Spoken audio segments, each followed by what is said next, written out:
There we go. We're ready now. I'd like to call the meeting to order, the regular board meeting for the Greeneview Board of Education for Monday, October 26, 2020. Call roll.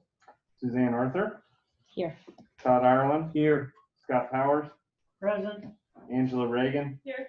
Teresa Wallace. Here. We have a quorum. Please join me in the pledge. I pledge Allegiance to the flag of the United States of America and to the republic for which it stands, one nation, under God, indivisible, with liberty and justice for all. Thank you. Okay, now we have an invitation for public participation. Mr. Severs has some things that. Yep. So came in. we're doing the meeting completely virtual, but I did put out that if anybody had questions or comments they would like the board to hear, that they could send them to me. So I did receive a few things today. One of the questions that came in is when students are able to return in January, will it be the same room as other returning students, or will they be mixed in with other kids who have already been here for the whole semester? Are they going to pick up where they left off first semester, or how are they going to get kids caught up?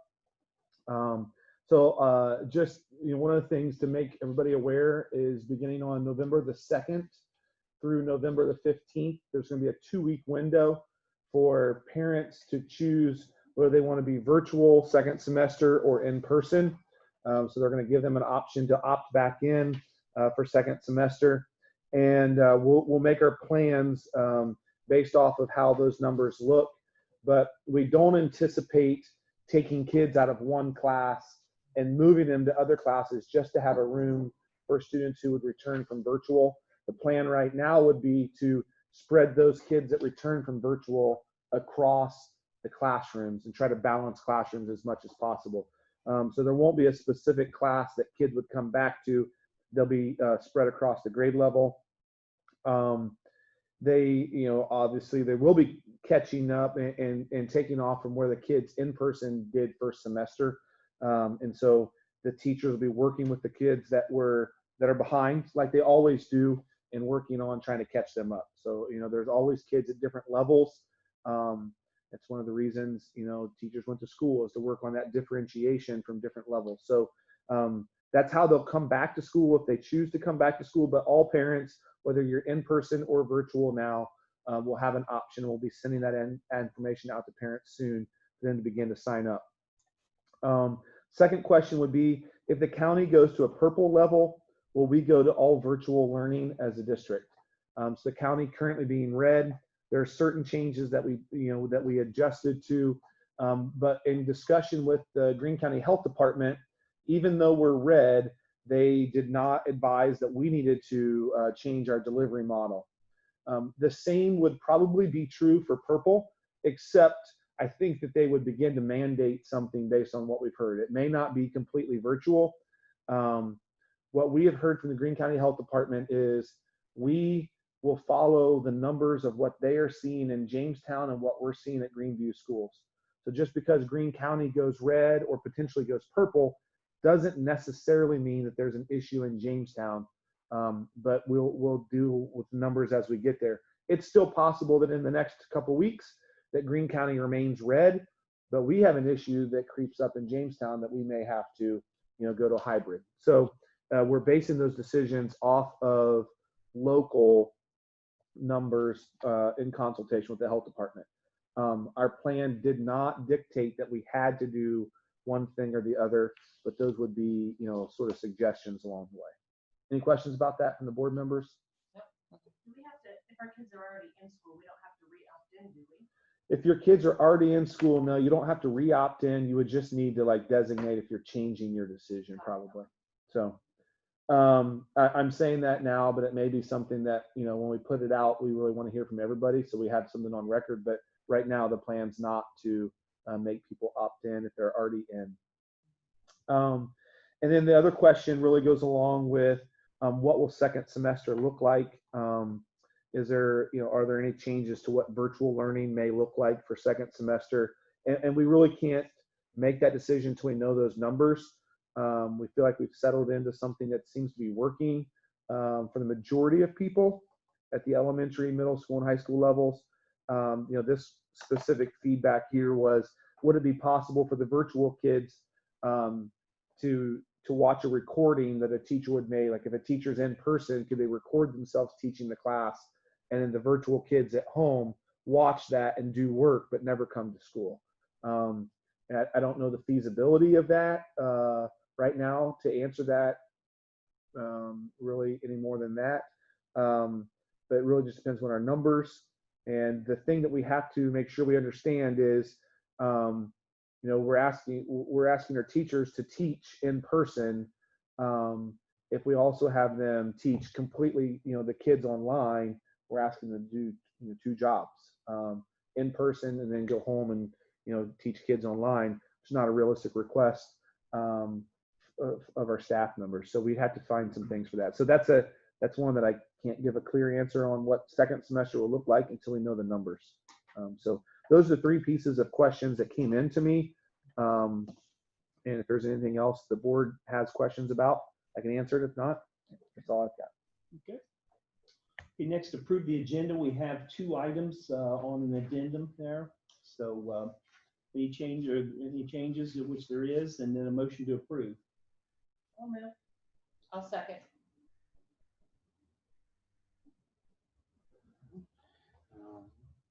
Todd Ireland, Yes. Scott Powers, Yeah. Teresa Wallace, Yes. Suzanne Arthur, Yes. Angela Reagan. Yes. Motion passed 5-0. Read the treasurer's report. Want to approve the minutes from the regular board meeting September 15th, 2020. 2, approve the minutes from the regular board meeting October 15th, 2019. 3, approve the September financial reports. 4, approve the following activity budget and purpose statements for fiscal year 2020-2021. High School Drama Club, Elementary Principal Fund. 5, approve the amended appropriations as presented. And 6, approve a then and now to project Lead the Way in the amount of $5,140.50. Just real quickly, the amendments to the appropriations. There is $45,000 added to the 034 fund. That's our classroom facilities maintenance fund. That's what we put into every year for maintaining our 2 new projects, our OFSC projects, the high school and middle school. That is part of the new business that you'll see, that contract for the boiler at the high school. That's the main reason for that appropriation increase. And then 587, that's just some additional federal funds, and we're going to appropriate up to the allowable amount. Have we gotten the heating and air figured out at the high school yet? As far as I know, we have a couple remaining, things that happen from time to time they're working on, but as far as I know, the building is functioning as it should, unless there's something I've not been made aware of. There's a few outstanding items that we have at almost every building, and I guess I just noticed that, some of the windows were open when I pick up kids. I know we have one room that there's a fan motor issue, and so it's not circulating air real well. So they're doing, the windows are open in that room for, air circulation and things as well. Those are things that, we're waiting on parts for, but that's, yeah, there's a list of things in all the buildings, HVAC related, that we have a little bit of a waiting list on, but nothing too extravagant. I would say one of the big things that I really noticed, this was quite amazing from last year. Now, some of this could have been due to not being open during the last 3 months, but as far as getting our HVAC system under control with the project in general, the middle school energy costs were cut in half last year. Wow, good. So that just tells you how inefficiently it was running before we got that under fantastic. control. yeah, cut in half's a big deal. That's a big, that's huge. such huge. Yeah. Jay, Mr. McGrath, what's number 2 about there? Number 2 is last year there was just a part of the minutes, and this was picked up by the auditors looking back. We had ended the minutes saying of the regular board meeting ended in executive session. There was no executive session. It was from a prior meeting's minutes that got carried forward. So we're just taking that off there. It did not happen. So. Okay, thanks. Anything else on that? No? Okay. No questions, call roll? We have a motion. No, we didn't. No. Scott moved. I'll second. Todd Ireland, Yes. Scott Powers, Yeah. Teresa Wallace, Yes. Suzanne Arthur, Yes. Angela Reagan. Yes. Motion passed 5-0. Okay, move on to new business. Approve the agreement with Watkin Mechanical in the amount of $38,000 for new domestic hot water heaters at Greeneview High School. To approve the following board policy revisions: 1520 employment of administrators, 1530 evaluations of principals and other administrators, 2270 religion and the curriculum, 3124 employment contract, 5200 attendance, 5610 removal, suspension, expulsion, and permanent exclusion of students, 5611 due process rights, 6144 investments, 6152 student fees, fines, and charges, 6152.01 waiver of school fees for instructional materials, 6325 procurement federal grants funds, 6424 procurement cards, 8800 religious patriotic ceremonies and observances. 3, approve the new board policy 2266, non-discrimination on the basis of sex in education programs or activities. 4, approve the deletion of board policy 5517.02, sexual violence. 5, appoint delegate and alternate for the 2020 OSBA business meeting. A, delegate Angela Reagan, and B, alternate Suzanne Arthur. Thank you very much for volunteering on that. 6, approve the following club for the 2020-2021 school year at Greeneview High School. Debate team, Paul Thompson. A motion? I'll second. Couple things I just feel the need to point out here. Number 4, deleting a policy on sexual violence. It's not that we're getting rid of that. It's rolled into the new policy 2266. The Department of Justice implemented new Title IX rules. It is a comprehensive, complicated, system. I mean, it's this is new to comply with Title IX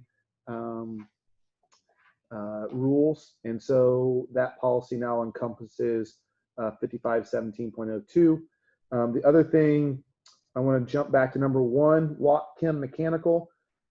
We had the 2 original hot water heaters at Greeneview High School. They're 18 to 20 years old now. They've been failing. We've been repairing them for a while.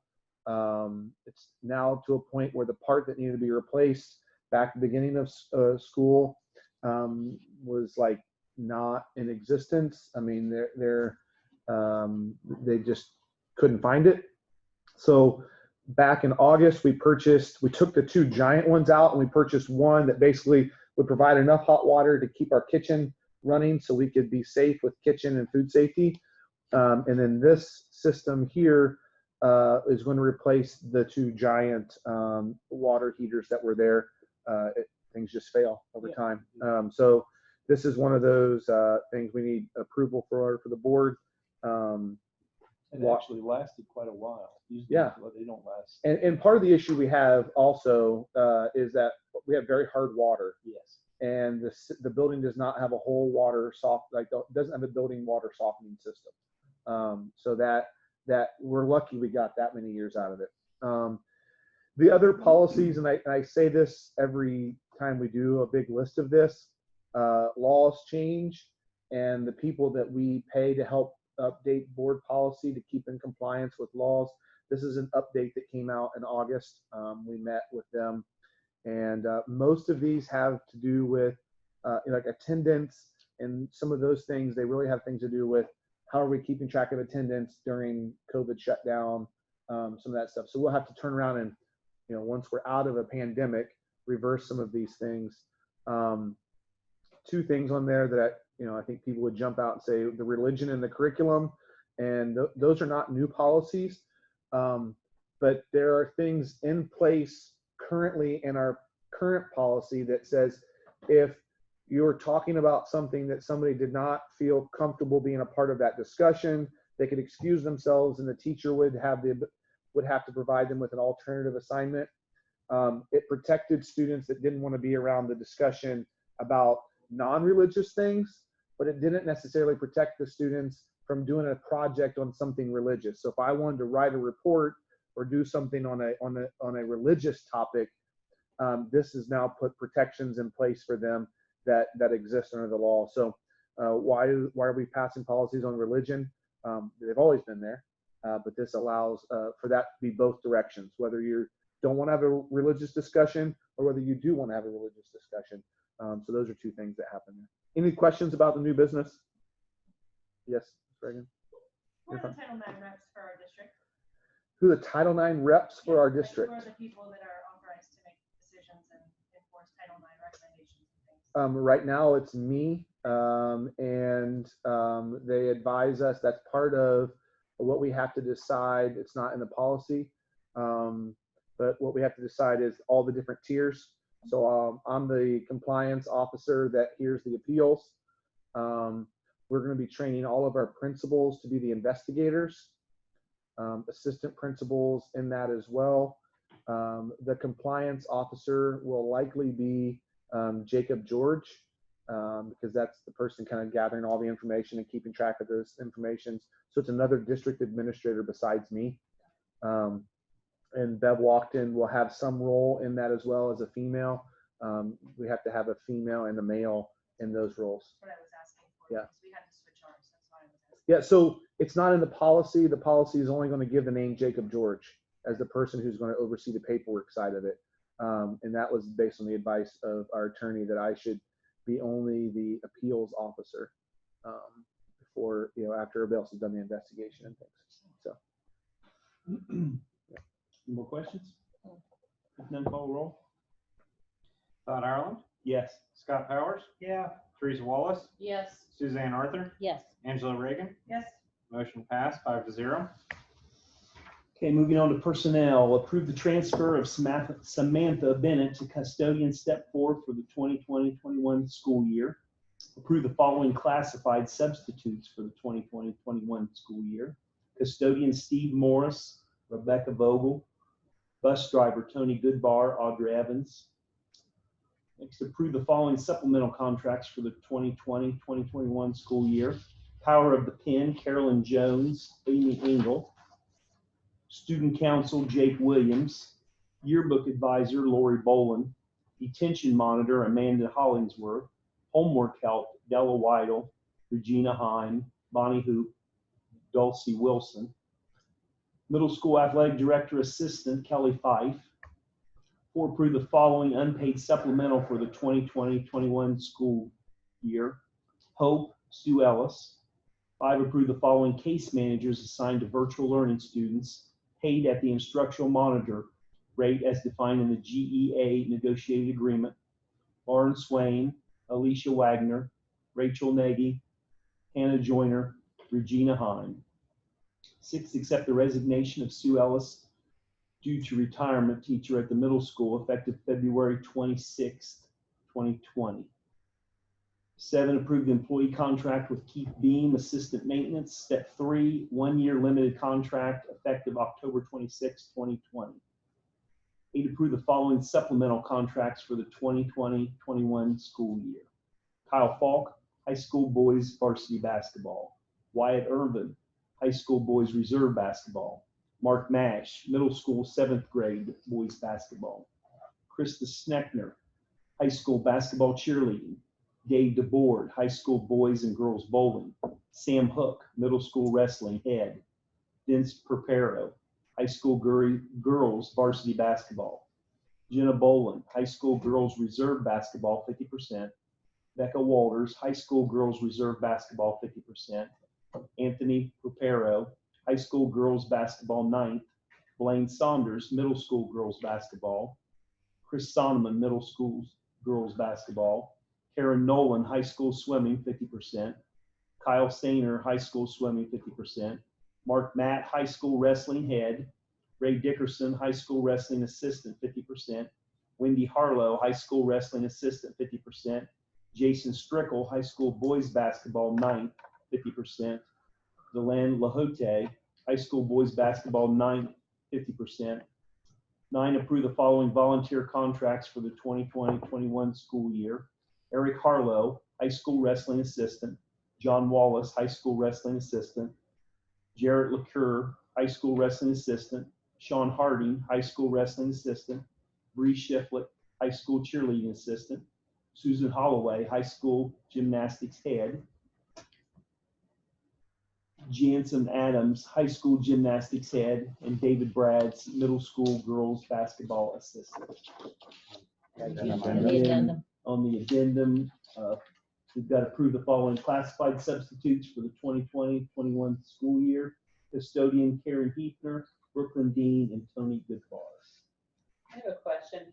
Number 8 on the list of coaches, 8 and S at the bottom. Is that supposed to be maybe Dylan Lahote? It is. Oh, okay. Dylan. I just assumed Yes. that, and I read that earlier today. Yeah. I don't know if that's spelled incorrectly or I not. think That might have been I a think it's typo. DY. I think That it's may have been a DY. typo, but that is Dylan Lahote, yes. Thanks for catching that. Okay. I'll second.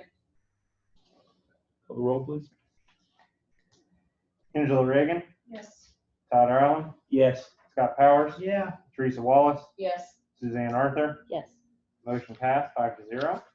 I just want to point out one thing on this. Sue Ellis retiring mid-year, February 26th. Sue has been a teacher for us for a long time, and this is when she's eligible to retire this year and is choosing to step away there. We are looking to find the replacement for her that hopefully will start at the beginning of second semester, so we can have a transition period there for our students. Then should that say number 6, effective February? Should that say 2021? It should say Yes. 2021. Oh, okay.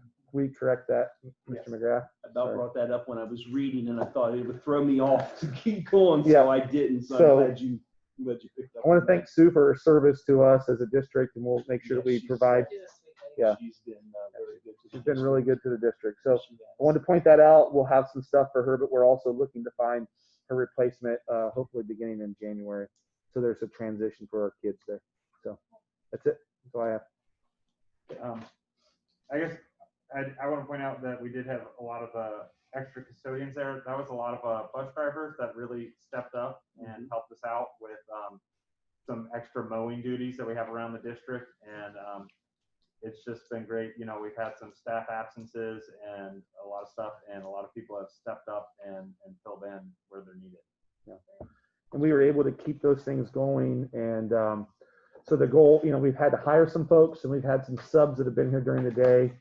Keith Bean starting today was really a huge benefit for us, because it's for the first time this school year where we've been at full staff capacity in the custodial department and not having to rely on a sub every day in the district. So that will be huge for us as a department moving forward. So, but there we go. See you. Do we have a motion on that? We voted on that. Okay. Read your All right, executive so- session. So now we are going to executive session Yeah, read the reason for it. to consider employment and compensation of an employee or official personnel. And there will be no business afterwards. To the motion. I'll second.